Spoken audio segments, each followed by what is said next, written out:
Okay, Assalamualaikum warahmatullahi wabarakatuh. Okey, hari ini kami akan membentangkan tajuk kajian kami iaitu isi rumah berpendapatan rendah yang terkesan sejak PKP dilaksanakan. Kumpulan kami kami daripada kumpulan 11 yang terdiri daripada Akira Karnisa binti Syahrul Akmal, Nur Husnina Nadia binti Ahmad Syukri, Nur Husnina Nadia binti Muhammad Syukri, Muhammad Najwan Sakif bin Muhammad Nawawi, Muhammad Alif Hilmi bin Muhammad Khairuddin dan Muhammad Usama Zaid bin Ahmad Zaharuddin. Baik, pengenalan kepada tajuk kami. Seringkali kita mendengar dan juga kita sendiri berhadapan dengan liku-liku kehidupan. Tambahan pula, tahun 2019 negara kita telah dilanda wabak coronavirus dan kita terpaksa hidup dalam Perintah Kawalan Pergerakan, dan ini menjadikan pelbagai cabaran kepada isi rumah yang berpendapatan rendah. Seterusnya,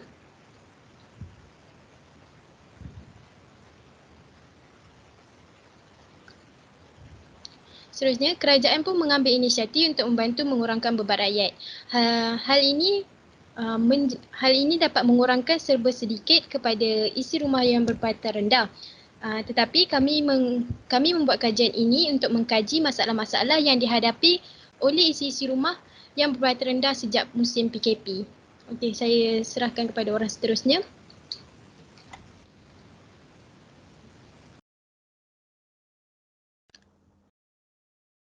Seterusnya, permasalahan kajian selepas COVID-19 melanda dunia.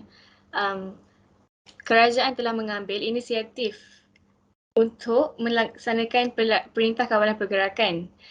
Namun, PKP ini telah menyebabkan beberapa kumpulan masyarakat terbeban, antaranya termasuklah golongan yang berpendapatan rendah. Disebabkan negara mengalami inflasi yang teruk, peniaga dan korporat menaikkan harga barangan supaya mereka tidak perlu terbeban di atas kenaikan harga tersebut. Mereka akan memindahkan lebihan kos kepada harga pihak lain, sama ada pembekal atau peruncit, dan maksudnya adalah pengguna. Kajian ini dilakukan bertujuan untuk menjelaskan bahawa isi rumah yang terpaksa berbelanja lebih sepanjang musim PKP dan kesan daripada pendapatan isi rumah yang bekerja dalam sektor tidak formal. Okey, objektif kajian kami pertama sekali adalah untuk mengenal pasti masalah yang dihadapi oleh isi rumah yang berpendapatan rendah sejak PKP. Kedua, untuk menganalisis perbezaan perbelanjaan bulanan isi rumah yang berpendapatan rendah ketika sebelum dan selepas PKP. Dan yang terakhir, untuk mengkaji sama ada golongan berpendapatan rendah mengalami tekanan perasaan sepanjang PKP dilaksanakan.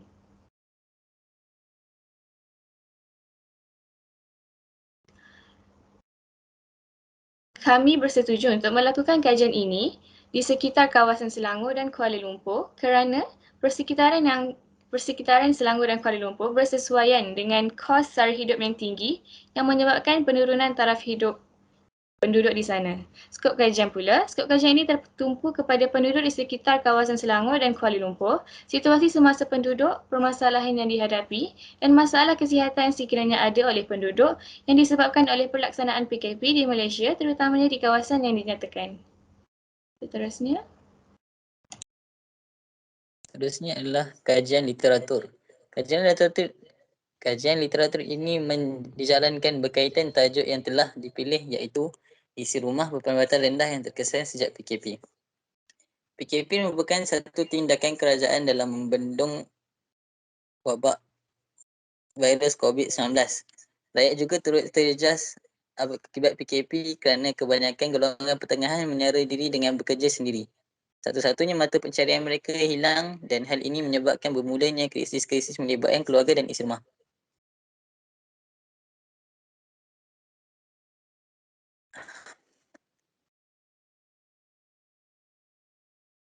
Baiklah, dapatan statistik Kementerian Ekonomi. 37,415 perniagaan kecil dan sederhana dilaporkan gulung tikar. Daripada jumlah tersebut, 26,007 merupakan usahawan mikro dan 2,738 lagi membabitkan perusahaan kecil. Banyak juga organisasi perniagaan dari sektor utama dan subsektor ekonomi menutup operasi.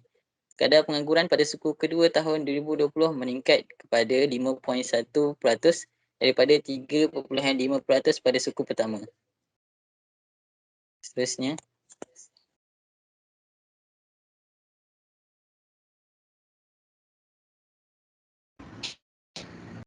Seterusnya, krisis pendapatan isi rumah. Sejak PKP dilaksanakan, salah satu isu yang paling ketara ialah masyarakat mengalami masalah kewangan. Ramai yang menghadapi masalah kekurangan atau ketiadaan pendapatan akibat penutupan banyak sektor perniagaan kecuali perkhidmatan penting dan yang telah dibenarkan sahaja. Salah satu solusi untuk mengelak daripada krisis kewangan ini adalah mengutamakan keperluan asas seperti bekalan makanan, tempat tinggal dan lain-lain. Tentang tekanan perasaan, tahap kesihatan mental dalam kalangan masyarakat di negara ini perlu diberi perhatian yang serius.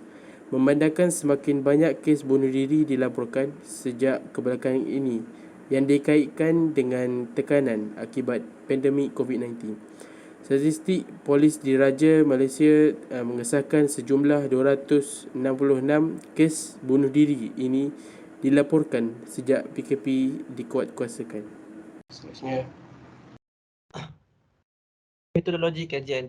Kaedah teknik yang dilakukan supaya dapat mendapatkan bukti yang menyokong kajian. Tujuan metodologi adalah untuk memahami dengan lebih luas tentang kaedah pengaplikasian. Pekaji akan membincangkan mengenai instrumen kajian, soal sedik, pemerhatian rujukan dan juga rumusan kajian. Seterusnya, reka bentuk kajian. Mengenal pasti masalah isi rumah berpendapatan rendah yang terkesan sejak PKP. Ketika Perintah Kawalan Pergerakan berlakunya banyak masalah bagi isi rumah yang berpendapatan rendah. Kajian ini juga berbentuk kajian tinjauan. Seterusnya,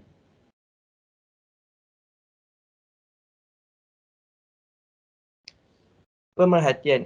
Kaedah alternatif yang ada dalam pengumpulan data dan maklumat membolehkan pekaji lebih memahami situasi sebenar. Pekaji telah membuat pemerhatian terhadap kawasan kajian sebelum mendapatkan responden. Pengedaran soal selidik. Pengkaji telah memilih kaedah soal selidik secara tertutup. Pengaji juga akan memberi masa yang cukup bagi responden untuk menjawab.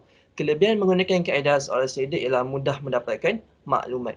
Okey, rujukan. Rujukan ada 3 iaitu laman Sawang Kerajaan Malaysia, akhbar dan juga buku-buku. Analisis dapatan kajian. Daripada 2 jadual ini, kita dapat melihat perbezaan yang dihadapi oleh golongan berpendapatan rendah sebelum dan juga selepas PKP. Hal ini juga berlaku disebabkan beberapa faktor. Antara faktor yang paling ketara ialah kenaikan harga barang sewaktu PKP dijalankan. Seterusnya,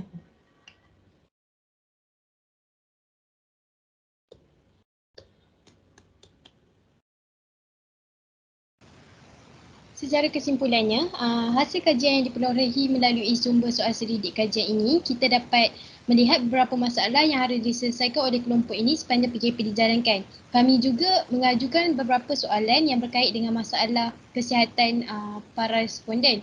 Kami juga mendapat beberapa tindak balas daripada kajian tersebut dan kami telah mengusulkan ke dalam kajian kami. Jadi secara keseluruhannya ia dapat membuka mata semua penduduk agar kita sentiasa memberi perhatian dan bantuan kepada golongan yang memerlukan. Seterusnya,